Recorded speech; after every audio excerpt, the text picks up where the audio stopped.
Is your pro clubs team trying to get to Division 1 or maybe even win the Division 1 title and just can't do it? Or possibly y'all are just struggling to get consistent wins in pro clubs? Then this could be the video for you. I'm going to be showing you guys the best custom tactics and formations that you can use in pro clubs.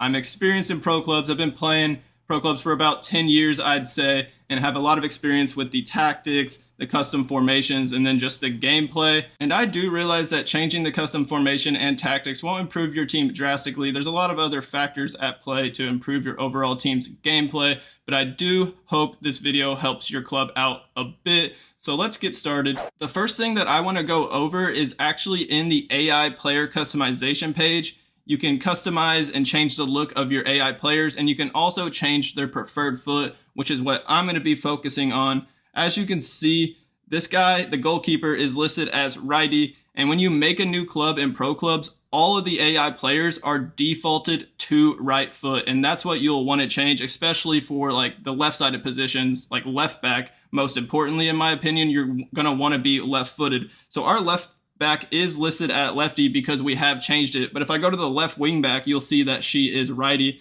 So if we are going to use like a wing back formation, we would probably want to switch her to lefty. And then the same thing goes for the center backs. All three of these center backs are righty. So I would prefer having our left center back as left footed. And I think the second one is the left center back. I'm not too sure. So I would click on her and then change her preferred foot, which I would go over to athletic and then position, and then you can change it to left foot just like that. And then I believe there's also like, you could change, like if you have a left center mid, you could change them to lefty. Left mid, you could change them to lefty as well, and it's same as the winger. So I just wanted to show you guys that because I bet a lot of people don't actually realize that. So now let's go back to the formation screen. The first formation that we're going to be looking at is my preferred formation in pro clubs, and my club uses this formation in probably over 80% of our games, and that is the 4-3-3 fourth variation with the cam. It's very versatile. You have two wingers, one striker, and then a cam that can do a lot of the playmaking, and then two center mids right behind the cam. I like this formation a lot. If you have like 6 players online, that's probably ideal. You can leave the back 4 AI, or like if you have an any, then you can leave those to the any, I guess. And then the front 6 can all be real players, and that can be very deadly, and it's very potent on offense. So looking at the tactics for this formation, and all the formations I'm going to go over, I'm going to be showing you guys several different formations. I'm just going to be showing you guys one different tactic because we usually just keep it on one tactic unless we really need to like press to get a goal, or like maybe go a little bit more defensive. But I'm just going to be showing you guys the balance tactic that we have on all the formations, because otherwise this video would be pretty long. So as you can see, for the balance setup, I just have everything on balance. The defensive style, build-up play, chance creation, all that is on balance. I kind of just let computer do their own thing. I don't want to restrict them to just one thing. I don't really like doing that. I just feel like balanced is best for AIs. And then even if you're playing as an any with this build or with this formation, I do think having it on balance is best as well. For the width, I like to make it a little bit narrower than the default. I think it defaults at 50. I like to put it down a little bit to 45. And for the depth, it is on 65. I prefer having a bit higher of a depth so we can get in the other team's faces, not give them much time on the ball, and maybe make them turn over the ball like in the midfield, and it'll lead to like a goal scoring opportunity because their defense is exposed or their midfield's out of position. A lot of goals, honestly, the majority of the goals in like real world football and then even FIFA come from turnovers like in the defense or in the midfield that lead to like counterattacks. So having a higher depth can actually increase your offensive firepower, in my opinion. The width for offense, I have it on 55. It's a bit higher than the defensive width. I like to lower the defensive width and raise the offensive width a bit. You could keep it at 50, just make it only 5 higher, but I have it at 55. I really don't know how much that actually helps, so you can change that how you'd like. Players in the box, this is kind of up to you guys. If you have majority of players online, you really don't need this. You can have it lower, but for AIs, it'll tell the AIs to get into the box. That's really what's more important about that. So I have it on 7. But again, you can lower it if you want or raise it. Just keep in mind, if you raise it anymore, you'll probably be exposed to like counterattacks because too many people are bombing in the box. For corners and free kicks, I have both of these on 2. I feel like it's a good balance when it comes to having bodies in the box to score off the set pieces and corners, and then you'll have some bodies back to prevent the counterattack. You definitely want to be wary of other teams trying to counter off of your corners. Our team does that quite a bit. We score a lot of goals off of other teams' corners because their defense is just exposed once we get the ball out of the box and we hit them on the counter. It can actually be very deadly. So if you go over 2, like to 3, 4, 5, you're definitely running the risk of getting exposed on a counterattack. So this is the main tactic that we use for pretty much all of our formations. Every formation I'm going to show you is going to be this exact same setup. And then like the attacking, ultra attacking will just be more attacking based. Like the ultra attacking will be constant pressure. The attacking will probably be press after possession loss if necessary. The one thing to worry about with those is that it will really drain your teammates' stamina. Even if they're not like sprinting a lot, as long as you have it on constant pressure or press after possession loss, it'll drain your player's stamina no matter what, and y'all be struggling towards the end of the game. So that's why I really don't like having it on any of like the pressure tactics, and I just prefer having everything on balance. So this is pretty much going to be the exact same for every other formation I show you. So now let's go to the custom instructions that I have on each player for this formation. When it comes to these player instructions, a lot of them really aren't that important, especially if you have a real player playing in that position. If it's an AI, then that's a different story. The tactics will be pretty important.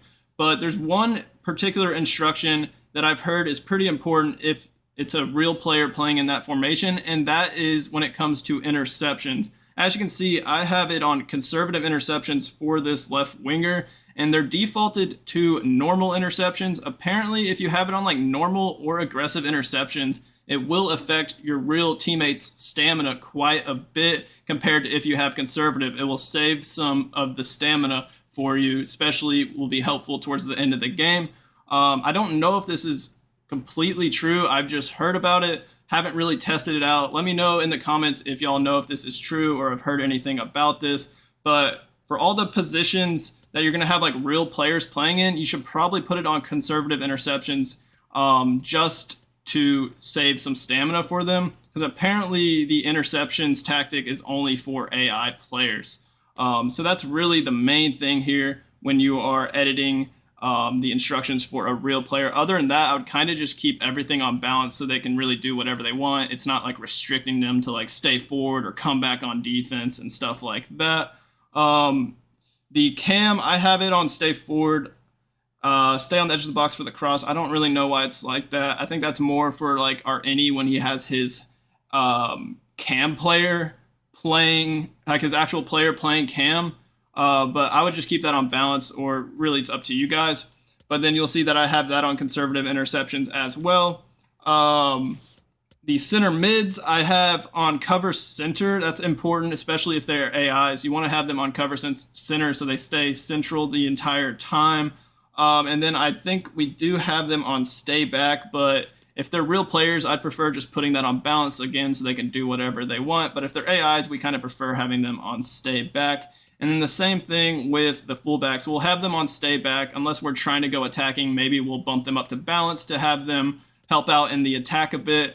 But this will help just kind of preventing the teams just spamming through balls down the line, getting down the line and crossing it and stuff like that. Make sure you are on stay back. And then I do have the fullbacks on overlap. We don't really want them doing like inverted runs inside the winger. We kind of want them overlapping on the outside if they do go forward.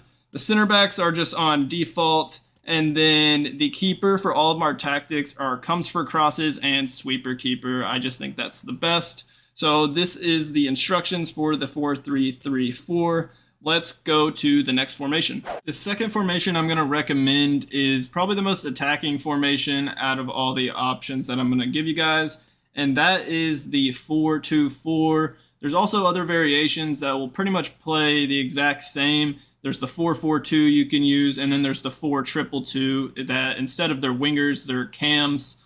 They're kind of like left attacking mid and right attacking mid, but they pretty much play the exact same. So I'm just going to be showing you guys this 4-2-4, and you can switch it up to the 4-4-2 or the 4-2-2 if you prefer one of those. But as you can see, The balance tactic is the exact same as the 4-3-3 variation I just showed you guys, so we're not going to go over that. We're just going to go straight to the instructions. Similar to the 4-3-3 formation, if you have some bigger players up top, or at least one player that is tall and good in the air in this striker position, you can really utilize these wingers and get some crosses and score a lot of goals from crosses in this formation. It is very attacking, having basically 4 forwards up top. So as you can see, these 4 attacking positions, I really don't have much tactics, because when if you do play this formation, you probably want all these players to be real players. But I do have all of them on conservative interceptions to try and reduce the stamina decrease that the game will give you. But for the strikers, you'll notice I have both of them on stay forward. If your strikers that you play with like to come back and help out on defense, I'd recommend to them maybe stay up top more and help out getting ready for the counterattack, or just having an option up top. So once you win the ball in the defense, to find them, they can go down the line, play a through ball at the top, or you can just find their feet. They can hold the ball up, lay it back off to you, and you can keep possession for your team. So it's very nice to just have at least one person up top staying up there.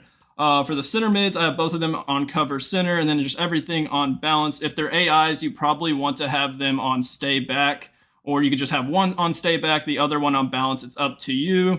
And then the fullbacks are the same, and same as the center backs and the keepers. So pretty simple for this 4-2-4 formation. Let's go over to the next one. I wanted to add a formation with wingbacks. So the formation that I chose was the 5-2-1-2. Honestly, in Division 1, higher up in the divisions, the majority of the teams we play against have 5 in the back. It's kind of crazy. It's really annoying, to be honest. It's just the most defensive. But I wanted to show at least one formation, 5 in the back. I'm not a huge fan of 5 in the back, but a ton of teams use it. So the instructions for this formation are going to be pretty much the same as the other formations when it comes to those exact positions. Like the strikers I have on stay forward, conservative interceptions. The cams on stay forward, conservative interceptions. Center mids, on this one we both have on stay back, cover center. And then if you want to be very defensive, you'll just have the wingbacks on stay back. But if you want to use the wingbacks in attack, I'd suggest putting them on balance. Just keep in mind you might get exposed down the line once those wingbacks come forward. So if you want to be very defensive, like most teams you do when they use a 5 in the back formation, just have them on stay back, overlap, and then the center backs are just all on the default tactics, and then same for the keeper, or the keepers on comes for crosses, sweeper, keeper, like we'll have for all the formations. So this is the 5 in the back formation. Let's go on to the next one. And by the way, I didn't show you guys the balance tactic for that 5 in the back formation, but it's the exact same as the other 2 formations I showed you guys. This next one is very similar to the 5 in the back, and it is the 4-1-2-1-2 second variation. It's a very narrow formation with a lot of central midfielder players. And instead of having a third center back, that one center back moves up to the CDM position, and it's just a bit more attacking, very narrow. And honestly, I think this formation would be very good if you actually had real fullbacks that can go forward and help out and cross the ball in, because this formation just doesn't have much width. So having fullbacks that can go up and maybe just cross the ball in the box to your strikers can be pretty deadly. But looking at the instructions for this formation, and again, the tactics are the exact same. Let me show you guys. The tactics are the exact same as the other formations. The instructions, the strikers are the exact same. Conservative, stay forward. Same as the cam, stay forward, conservative. Center mids, I have on cover center. Make sure you do that. Both on cover center, and then everything balanced. You can have them on like get forward or something if you want like the AIs bombing forward, but if they're real players, just keep them on balanced. CDM, you're going to want them on stay back. You got to make sure they're staying back and anchoring the midfield for your team. So stay back, cover center for the CDM, and then the exact same thing for the fullbacks. But if you want to be a little bit more attacking with this formation, you could put them on balance to get them going up a little bit more, but you will be exposed by some wingers, some pacey wingers or strikers that might notice it, and they'll be ready to just chop down the line and expose your defense because your fullbacks are going forward. So keep that in mind. And the keeper's the exact same. So that's the narrow formation. Let's go on over to the very last formation in this video. If your team has a hard time picking which player is going to play what position, or say you have like a few guys that just want to play striker and refuse to play any other formation, then maybe this formation will be good for you guys. The 4-3-2-1, it actually has 3 forwards. The left forward and right forward are not actually wingers. They're inverted to where they're listed as a left forward and right forward, and then you have a striker. So basically it's just 3 strikers up top, and this formation you can have more of like a free-flowing offense. Like the right striker can move to the central striker can go out wide, make a run, and really you just have 3 guys up top, and then to kind of balance that out, you have 3 center mids under them. And it's a pretty good formation, similar to like a 4-3-3 formation, I guess, but those, instead of them being wingers, they're just a little bit narrower, acting like secondary and tertiary strikers. Tertiary, that's right. Instructions for this formation. Oh, let me show the tactics. Keep forgetting this, but it's the exact same.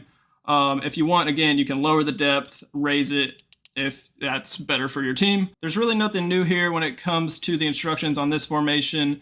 The central striker I have on conservative interceptions, stay forward, and then these outside strikers I have on basic defense support. You can have them on stay forward, but they can act like wingers if you want, and you can have them coming back on defense to support the midfield and the fullbacks, but I also have both of them on conservative interceptions. The midfield, the central midfielder is going to be more like the CDM in this formation, while the outside central midfielders, like the left center mid and right center mid, are going to be more box to box, while they'll be getting forward. So this central one, you're going to make sure they are staying back more, have them on stay back while attacking, and even stay on the edge of the box for the cross. So cover center for her, and then cover center for all of them, actually. And then when it comes to the defense, it's pretty much the same as all the other formations. The keepers comes for crosses, sweeper, keeper. And like I said, with some of the other formations, you can put the fullbacks on balanced if you want to add more attack.